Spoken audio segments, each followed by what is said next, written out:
वापस भारतीय टीम का फोकस शिफ्ट करेगा towards white ball cricket. Australia के साथ ओडीआई एंड टी20 श्रृंखला शुरू होने वाली है एंड दोनों ही टीमें अनाउंस भी हो गई है भारतीय टीम की for the white ball cricket.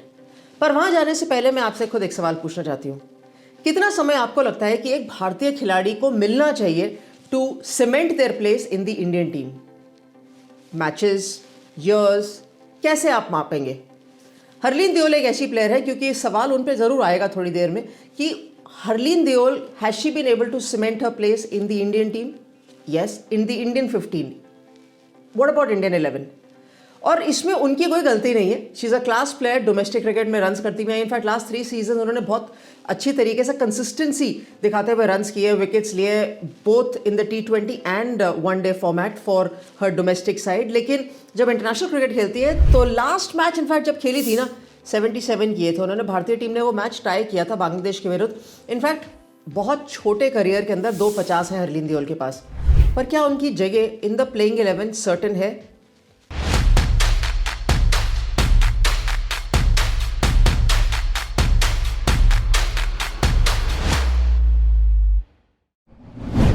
पहले नजर डालते हैं भारतीय स्क्वाड के ऊपर, जो कि of course for this one day series नए कमर्स अंदर आए हैं, नए faces. It's nice that Shreyanka Patil is there, Mannat Kashyap is there, and जो सीनियर खिलाड़ी हम देखते आए हैं वो सब है। सो सर्टेनिटीज है and I am happy that स्नेह राणा इज ऑल्सो कंटिन्यूड। पहले भी थी जब वो बांग्लादेश के स्क्वाड में थी, खेली भी थी। उसके बाद टेस्ट मैचेस के बाद she'll come into as a good form player along with Pooja Vastrakar and Renuka Thakur. So squad में कोई डिफरेंस नहीं है, ना ही कोई सरप्राइज सिलेक्शन या ओमिशन है। Playing 11 for the first ODI against Australia: Smriti Mandhana, Shafali Verma, Yastika Bhatia, Harman Jemimah, Deepti Sneh Rana, Pooja Vastrakar, Renuka Thakur, Amandeep Kaur and Saika Ishaque. अगर ये लाइनअप रहेगा तो हमारे पास भारतीय टीम के पास 6 गेंदबाज रहेंगे, 6 बॉलिंग ऑप्शंस रहेंगे, क्योंकि आपको ऑफकोर्स दो ऑफ स्पिनर्स आ जाते हैं, 3 सीम बॉलर्स आते हैं जैसे पूजा एंड रेणुका है, and Amandeep Kaur can come in and bowl in the शुरुआती या मिडल ओवर्स में, and Saika Ishaque I am preferring over Mannat Kashyap to come in as a 6th bowling option in this lineup. जो चैलेंज है भारतीय टीम के पास that between Smriti, Shafali, Jemimah, of course Harmanpreet can bowl, but ये तीनों गेंदबाजी नहीं करते, so they will occupy as specialist batters. अब इस स्क्वाड के अंदर Harleen Deol as another specialist batter, because वो बॉलिंग बहुत कम करती है इंटरनेशनल क्रिकेट में अभी तक, तो स्क्वाड के अंदर इंक्लूड करना थोड़ा सा चैलेंज है। इसीलिए मैंने आपसे सवाल पूछा था कि after having good performances even in the last match, in fact in the last games, 9 games that she is played for India, उनको हम कैसे इस स्क्वाड के अंदर फिट करेंगे, या कितना समय लगना चाहिए खिलाड़ी को स्क्वाड में कंप्लीटली अपनी जगह बनाने के लिए? दूसरी तरफ ऑस्ट्रेलिया के लिए चैलेंज ज़्यादा नहीं है, क्योंकि वो इतना स्क्वाड लंबा पिक करके आए ही नहीं है। इनफैक्ट जो उनके यंगस्टर्स हैं थ्रू द टेस्ट मैचेस भी हमने देखे, एक आध प्लेयर जो स्पेशलिस्ट है for the white ball format वो इंक्लूड हो जाएगा।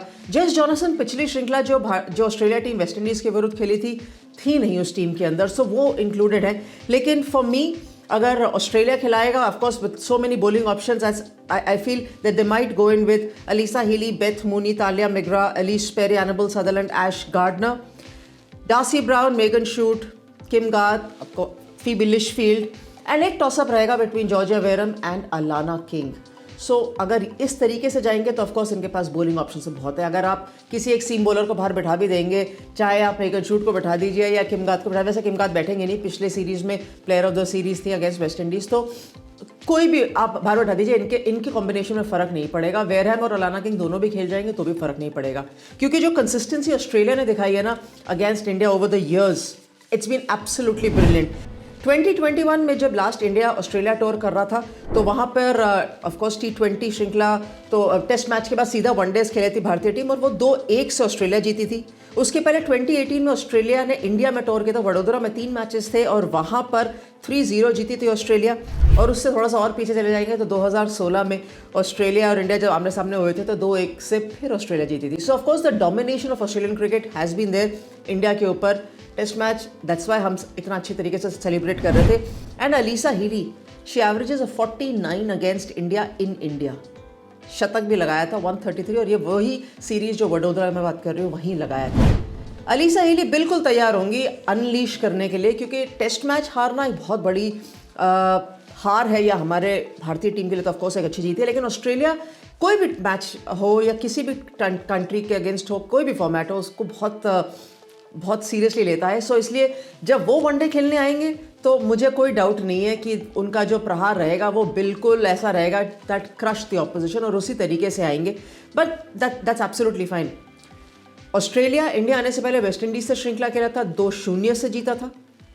इंडिया टेस्ट मैचेस और एशियन गेम्स से पहले जब बांग्लादेश गया था तो वहां पर श्रृंखला 1-1 टाइड थी। That is the last ODI that India played and last series that West Indies played. So काफ़ी समय हो गया है ओडीआईज नहीं खेले जो दोनों टीम्स ने, लेकिन ये सीरीज कीनली कंटेस्टेड रहेगी। इस सीरीज में किन चीज़ों पर नजर आएगी? इस सीरीज में इन चीज़ों पर रहेगी कि जो भारतीय टीम के खिलाड़ी टेस्ट मैच से निकलकर वाइट बॉल क्रिकेट में आए, खासतौर पर पूजा वस्त्रकर, स्नेह राणा, जेमिमा रॉड्रिग्स, यस्तिका भाटिया, ये कैसे चेंज ओवर करते हैं वापस to white ball cricket and Australian bowlers के ऊपर वापस से एक और तरीके से स्ट्रॉन्ग परफॉर्मेंस देना। इनफैक्ट सभी पे रहेगी, क्योंकि कीनली कंटेस्टेड तो रहेगी ये सीरीज।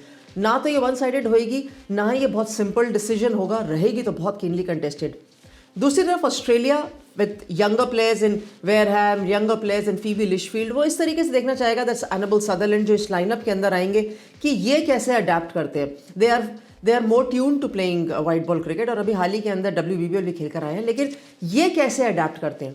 पिछली बार जब T20 श्रृंखला खेले थे इंडिया के अंदर, 1 साल हो गया, बहुत अच्छा खेले थे, डोमिनेट भी किया था, लेकिन तब और इस सीरीज में थोड़ा सा समय बीता है। आप सीरीज देख रहे हैं या नहीं देख रहे हैं कोई बात नहीं, आप डिफरेंट स्ट्रोक्स देख लीजिए, क्योंकि आपको यहाँ बता देंगे कि क्या हुआ, कैसे हुआ, क्यों हुआ और क्या हो सकता था, नहीं हो सकता था। आप अपने विचार भेजिए, हम अपने विचार बताएंगे और यहीं पर मिल लेंगे, है ना।